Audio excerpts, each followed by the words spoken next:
Merci, merci Monsieur le Président. Ma question s'adresse à Monsieur le Premier ministre. Les chiffres terrifiants du rapport Sauvé sur les crimes sexuels dont ont été victimes plus de 5 millions de mineurs de tous milieux en France entre 1950 et 2020, dont 330 000 dans le milieu ecclésial, font qu'il y a désormais un avant et un après les travaux de cette commission.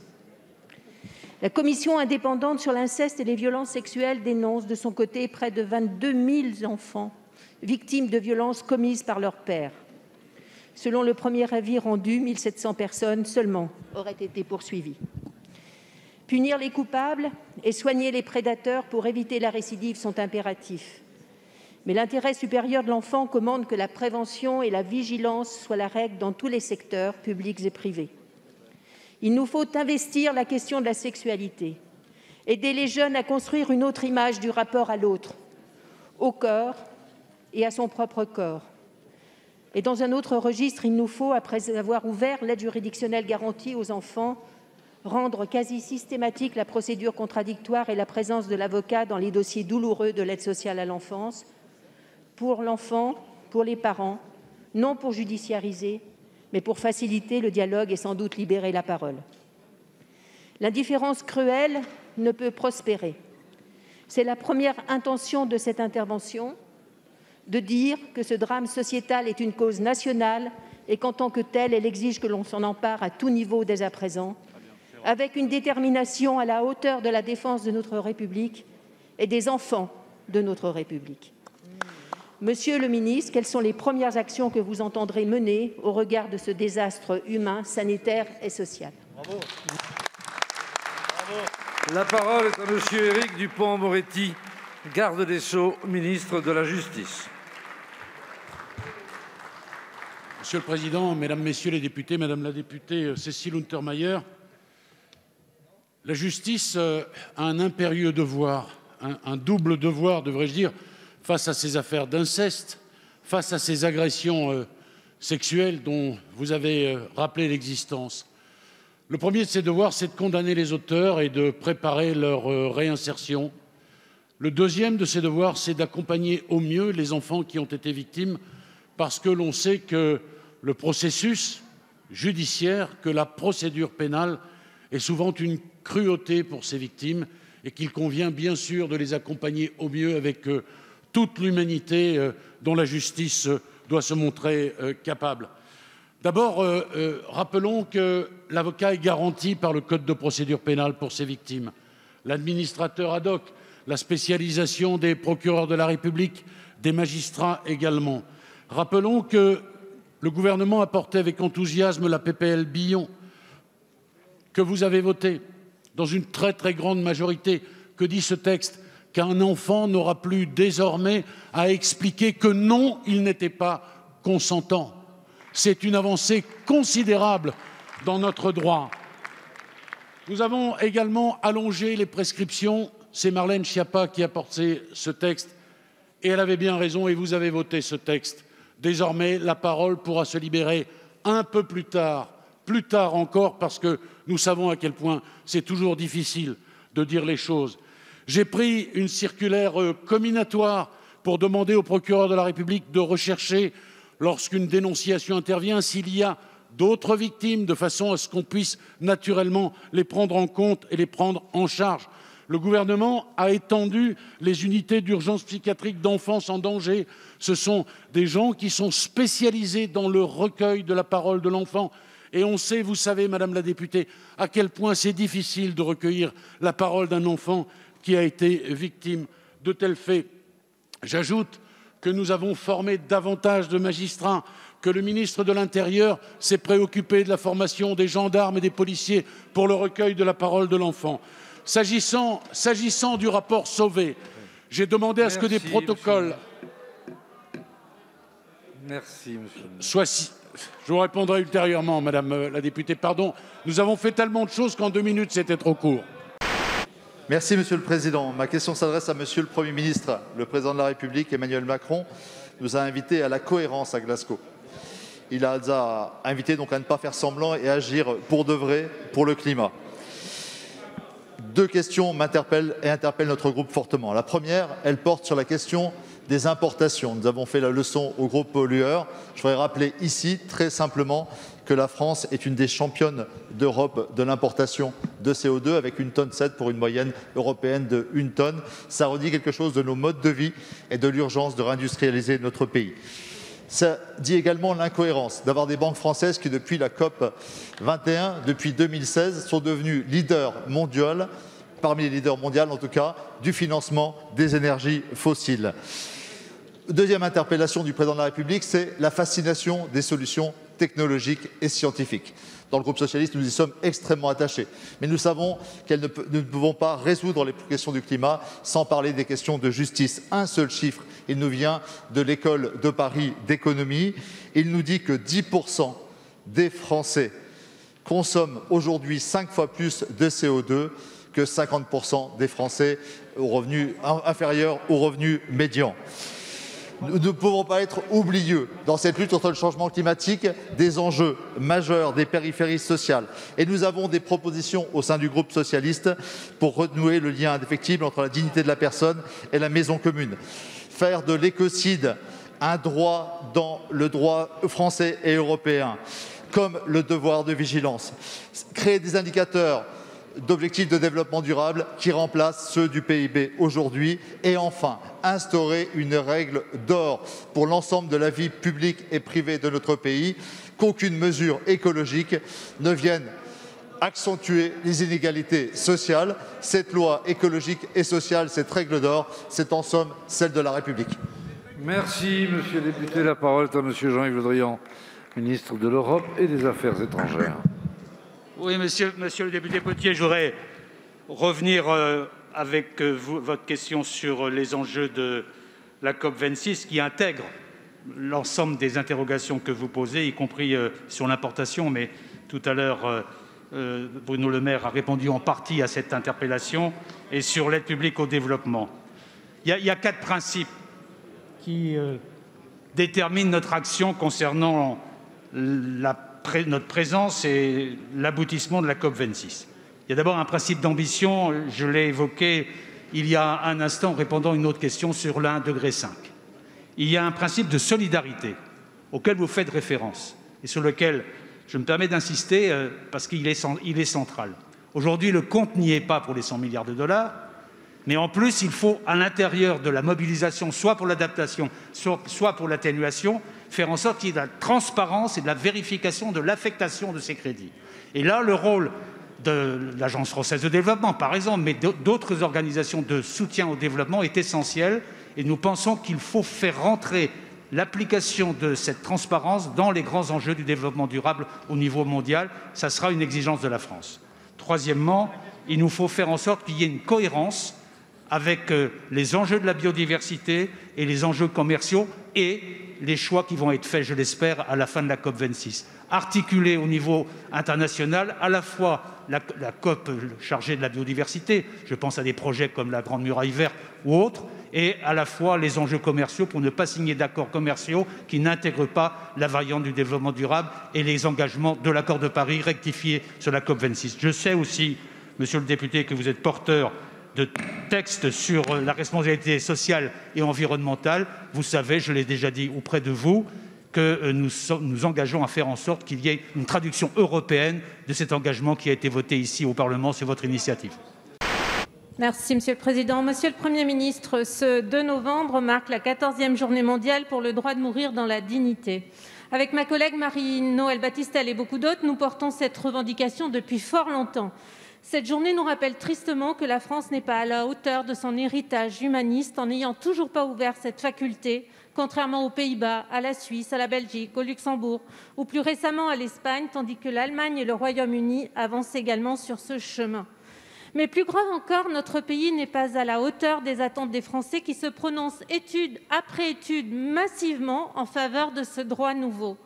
Depuis 2005 et la première loi sur la fin de vie, beaucoup de chemin a été parcouru. Nombre de rapports, de missions, de comparaisons internationales ont été réalisés. Pourtant, plus de 15 ans après, nombre de Français malades, à l'image de Paulette Guinchard, atteints d'une maladie incurable, partent chaque année à l'étranger, mourir paisiblement, du moins pour ceux qui en ont les moyens. Le temps n'est plus seulement à la réflexion, mais à l'action. Nous sommes aujourd'hui à mi-chemin. Plusieurs PPL déposées à l'Assemblée ou au Sénat n'ont pas abouti. Le président de la République est resté sourd aux aspirations des Français et à la volonté exprimée par une majorité de parlementaires de tous bords. En témoigne le courrier signé par 296 députés envoyé le 7 mai dernier, vous appelant à légiférer. Nous, socialistes, sommes convaincus que chacun doit pouvoir disposer du droit de choisir le moment et les conditions de ses derniers instants. Ce droit ne s'oppose en rien aux soins palliatifs dont l'accès reste malheureusement très précaire et très inégalitaire. C'est pourquoi ces soins doivent être dans le même temps développés massivement, tandis que les aidants doivent être soutenus davantage. C'est là la condition de la liberté de choix qui revient à chacun. Monsieur le Premier ministre, allez-vous faire du droit de mourir dans la dignité une priorité politique d'ici la fin du quinquennat? Je vous remercie. Merci. La parole est à monsieur Olivier Véran, ministre des Solidarités et de la Santé. Madame la députée Pires Beaune, c'est une question fondamentale que vous posez et qui nécessiterait évidemment plus de 2 minutes de réponse, puisque, en mon sens, c'est une question qui nécessite tout un débat parlementaire de fond. Ce débat, il a été esquissé à plusieurs reprises, la loi Leonetti, puis la loi Claes-Leonetti, que j'avais votée d'ailleurs avec vous sur les mêmes bancs à l'époque. Et nul n'a pu considérer que c'était l'alpha et l'oméga en matière d'accompagnement de la fin de vie, et que probablement il faudrait y revenir encore et encore. Il y a des pays qui sont allés assez loin sur le chemin de l'euthanasie, qui reviennent un peu en arrière, d'autres qui sont allés plus loin. Je crois qu'en la matière, personne ne détient la morale, et ce n'est pas du tout le sens de votre question, et je vous remercie d'ailleurs pour la pudeur de l'interrogation et de l'interpellation. Sur tous les bancs ici, on va trouver des parlementaires dont la conviction intime les porterait aujourd'hui à voter une loi qui irait plus loin sur l'accompagnement de la fin de vie. Ce que je peux vous dire, c'est qu'avec détermination, nous portons dans la succession, dans la lignée de ce qui a été fait par les gouvernements précédents, il y a un consensus national aussi sur cette question, le développement des soins palliatifs dans notre pays. 170 millions que j'ai annoncé il y a un mois de plus et qui fait consensus avec notamment le développement dans tous les départements de structures d'accompagnement de la fin de vie. Mais il y a 2 questions fondamentales auxquelles la représentation nationale pourrait être amenée à répondre. La première, c'est celle de l'euthanasie active. Aujourd'hui, on vous met en coma prolongé, on suspend les vivres, l'alimentation, jusqu'à ce que mort s'en suive. L'euthanasie active consisterait à administrer un produit qui ferait que la fin de vie arriverait plus vite. Et il y a le sujet du suicide assisté, c'est-à-dire pour des personnes qui ne sont pas forcément au bout de leur vie, mais qui souhaitent définir et choisir, dans certaines circonstances, le moyen de mettre fin à leur jour de manière accompagnée. Je crois profondément que c'est un sujet qui fera partie de la campagne présidentielle, ou en tout cas des campagnes à venir. Ça a été déjà le cas par le passé. Et je suis convaincu que le Parlement aura à nouveau à se prononcer pour ou contre, sans préjuger d'ailleurs du choix qu'il fera. Je rappellerai simplement et humblement que le gouvernement avait donné pour la première fois dans l'histoire un avis de sagesse lorsque cette question a été posée il y a quelques mois dans cet hémicycle. Un avis de sagesse, généralement, appelle à ce que les débats se poursuivent d'une manière ou d'une autre. Monsieur le Président, Monsieur le Ministre, mes chers collègues, la pauvreté en France a un nouveau visage. Le travailleur pauvre. D'après les chiffres publiés par le Crédoc en octobre, les périodes de confinement et de restriction d'activité ont conduit 4 millions de nos compatriotes à basculer, sinon dans la grande pauvreté, au moins dans une situation très préoccupante de fragilité. Ces nouveaux vulnérables ont un profond sentiment de déclassement. Ils travaillent dur et doivent reporter ou renoncer à des dépenses essentielles de santé, d'équipement, d'alimentation, voire de logement. Dans le même temps, l'écart salarial entre les femmes et les hommes continue à se creuser cette année. Et elles occupent 80% des emplois à temps partiel et en sont les premières victimes. Tous les jours, les associations d'aide aux plus démunis nous alertent sur l'explosion des demandes alimentaires, surtout chez les jeunes. Quant à la baisse du chômage, elle cache une réalité cynique. Elle s'est faite au prix d'une flexibilité du droit du travail et d'une précarisation des emplois, venant gonfler ainsi le nombre de travailleurs pauvres, faute d'une rémunération, d'une stabilité ou d'un temps de travail suffisant. Alors, Monsieur le Ministre, comment peut-on accepter aujourd'hui en France que les gens qui travaillent dur ne s'en sortent pas? Pour vous répondre, la parole est à Madame la ministre du Travail, de l'Emploi et de l'Insertion. Vous avez la parole. Merci, Monsieur le Président, Mesdames et Messieurs les sénateurs. Monsieur le sénateur Pla, bien évidemment, nous n'acceptons pas que certains travailleurs puissent ne pas vivre dignement de leur travail. Et c'est notamment pour cela que depuis des mois, dans le cadre de l'agenda social que nous avons lancé avec le Premier ministre au mois de juillet 2020, nous avons mis au cœur de nos discussions la situation des travailleurs de la deuxième ligne, tous ces travailleurs qui avaient été mis en lumière par la crise, qui ont trop souvent des conditions de travail, des conditions d'emploi que leur rémunération ne permet pas de compenser. Et je pense effectivement au secteur de la propreté, de la sécurité. Alors, pour effectivement permettre aux négociations de s'engager dans les branches, j'ai chargé 2 expertes de faire la lumière sur les conditions de travail et de rémunération dans ces secteurs. Et nous avons engagé les organisations patronales et syndicales à lancer des discussions pour améliorer la situation de ces travailleurs de la deuxième ligne, dont, je redis, nous avons pu voir toute l'utilité dans la crise. J'ajoute également que nous ne pouvons pas non plus nous satisfaire que près de 40 branches aient aujourd'hui des minima de rémunération qui se situent en dessous du SMIC. Je peux vous dire, monsieur le sénateur, que chacune de ces branches seront reçues à mon ministère pour les inciter à engager des négociations pour revaloriser les minima de branche. Et puis j'ajoute, mais je pense que nous ne serons pas d'accord sur ce point, monsieur le sénateur, que c'est aussi un des objectifs de la réforme de l'assurance chômage.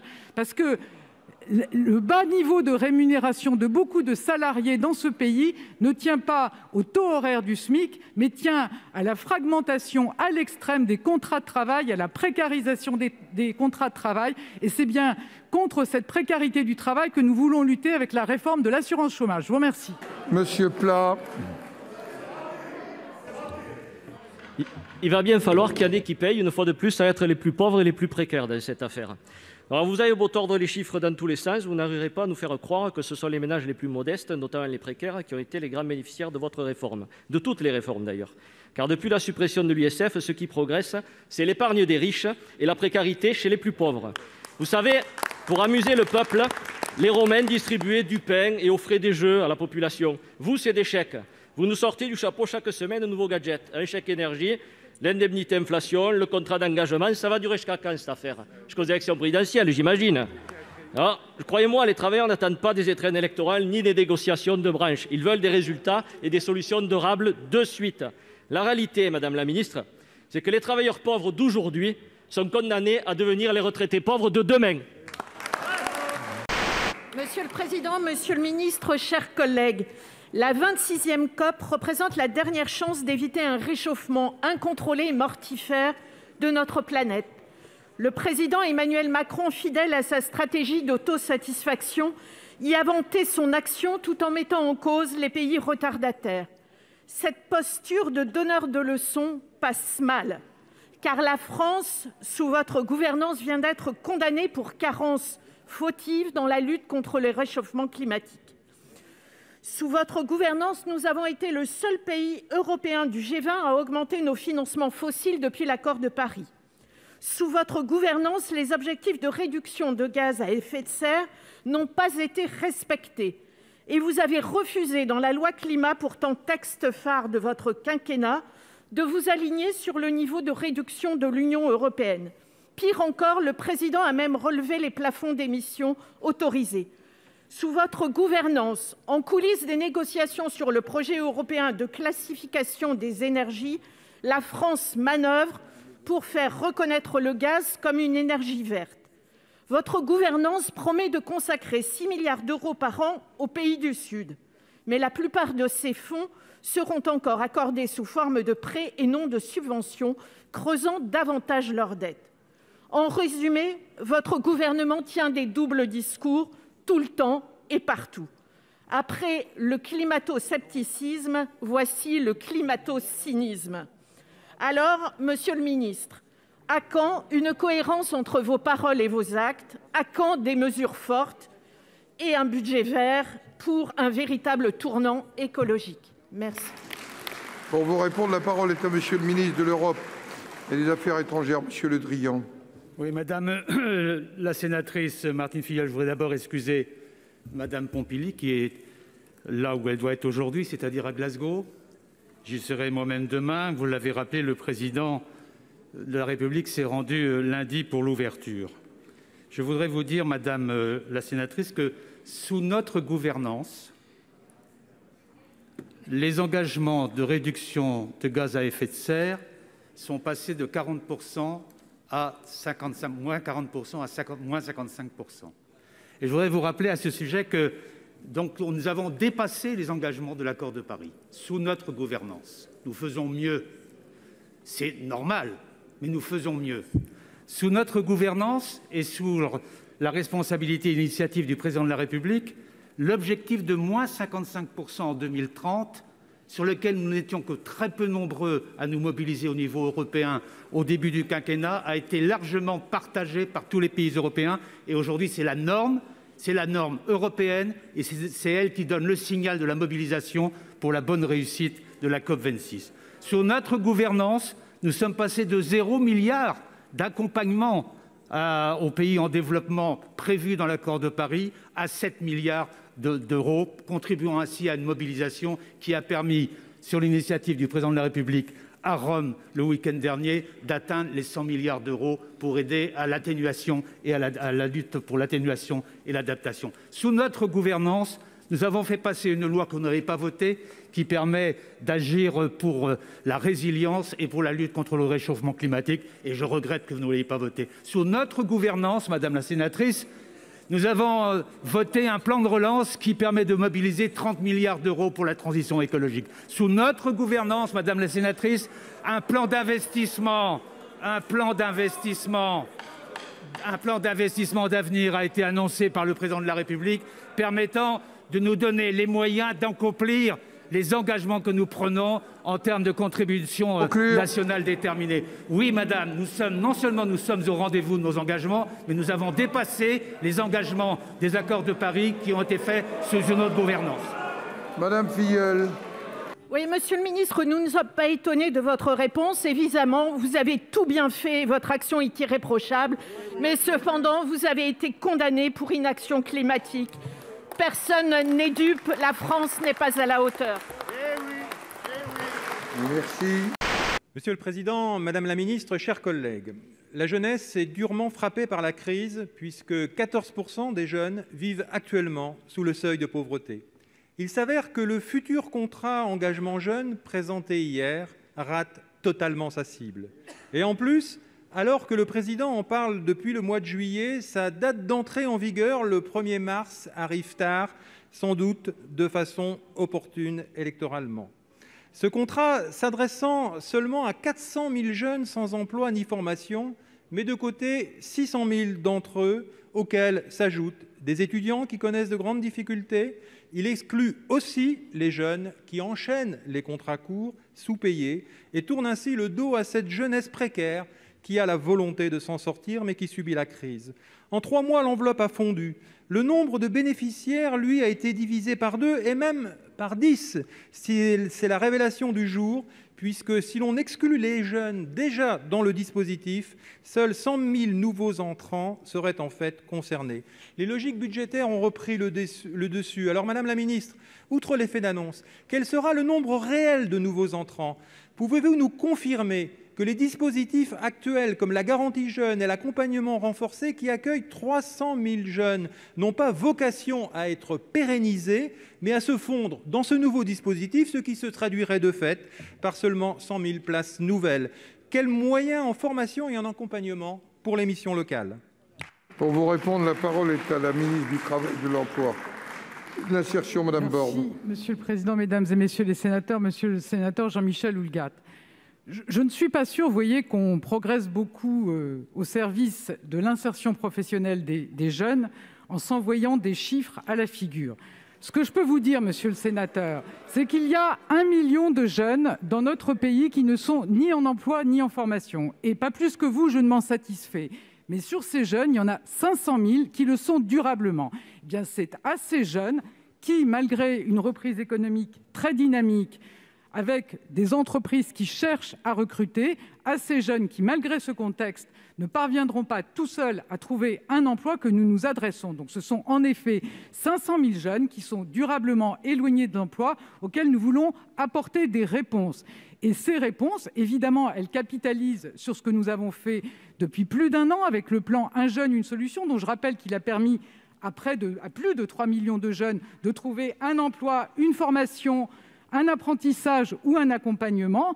Donc c'est en capitalisant sur les réussites du plan « Un jeune, une solution », en capitalisant également sur les forces de la garantie jeunes. Et moi, je voudrais rendre hommage aux missions locales qui font un travail formidable en faveur de l'insertion des jeunes, et en associant tous ces acteurs que nous avons effectivement proposé ce contrat d'engagement jeune. Qu'est-ce que nous voulons avec ce contrat? Je le dis, nous voulons capitaliser sur les forces de la garantie jeune, avec notamment un accompagnement intensif pendant les 4 ou 6 premières semaines. Mais nous voulons poursuivre cette intensité tout au long du premier au dernier jour de l'accompagnement des jeunes pour maximiser leurs chances de retour à l'emploi. Et nous voulons aussi multiplier la possibilité pour les jeunes de trouver une réponse sur le territoire, donc que ce contrat soit proposé non seulement par les missions locales, mais aussi par Pôle emploi et par les associations de lutte contre la pauvreté avec lesquelles nous travaillons. Et les moyens seront là. Nous venons de déposer un amendement au PLF 2022 qui va porter à 2,6 milliards d'euros les moyens consacrés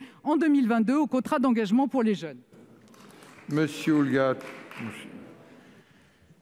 Je comprends votre malaise, Madame la Ministre, parce qu'il y a eu des effets d'annonce et en 24 heures, on a divisé le nombre de bénéficiaires par 2. La jeunesse de France est un investissement d'avenir. Elle a besoin qu'on lui fasse confiance et qu'on ne la suspecte pas de se complaire dans un assistanat. Notre jeunesse est généreuse, elle s'implique dans beaucoup de combats contre le climat, pour la lutte contre les discriminations, l'égalité homme-femme.